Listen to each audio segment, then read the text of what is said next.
Since two-way contract lamang ang ibinigay ng Golden State Warriors sa kanilang kinuhang bagong player kahapon na si Nate Williams, meron pa nga silang hawak ngayon na isang bakanting pwesto sa lineup na pwede nilang gamitin para makakuha pang muli ng bagong player. At ayon sa isang insider, isa nga sa binabantayan ngayon ng Warriors walang iba kundi si Mason Plumlee na isang unrestricted free agent. Ito ang natitirang pinakamagaling na big man na available sa market na pwede nilang kunin, kaya kailangan nga nilang magmadali. Maaasahan rin naman ito bilang backup center ni Kristaps Porzingis sa depensa at rebounding, kaya mapapakinabangan ito ng Warriors sa postseason. Since hindi pa rin naman nila pwedeng biglain at paglaruin ang sunod-sunod si Porzingis dahil kagagaling pa lang nito sa injury, kailangan nga nilang magdagdag ng at least isa pang bagong sentro na makakatulong sa kanilang front court sa mga susunod nilang laban para maiwasan ang injury at magkawatak-watak bago pa ang NBA playoffs. Samantala, hindi kagaya sa unang laro ni DeAndre Ayton sa Los Angeles Lakers, unti-unti na naman ngang lumalamya ang impact nito sa team. Parati nga siyang nababangko lalo sa mga crucial minutes. Mas nakakagalaw pa nga ng mas maayos ang Lakers sa tuwing wala ito sa court.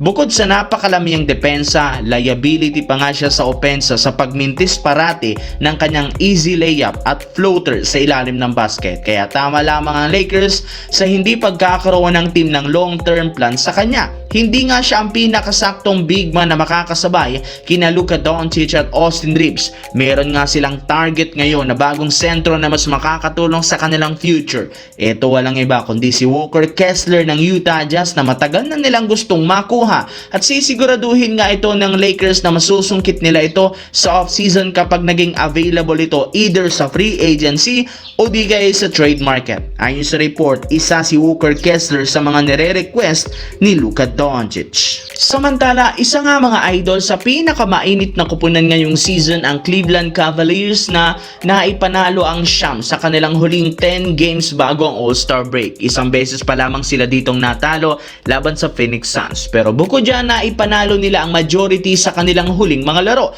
Sa katunayan, meron silang hawak na 4-game win streak kung saan may ilang mga contender ang kanilang tinalo kagaya ng Portland Trail Blazers, Los Angeles Clippers at Denver Nuggets.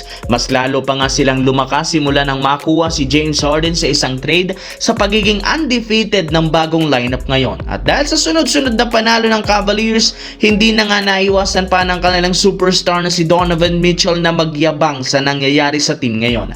Ayon sa naging pahayag nito sa All-Star, matapang nitong sinabi maituturing niya na best player siya ngayon sa NBA. Napakataas nga ng confidence ngayon ni Mitchell sa sarili, pero hindi rin naman ito ikinatuwa ng mga fans since may ilang mga malalaro pa na mas magaling kesa sa kanya.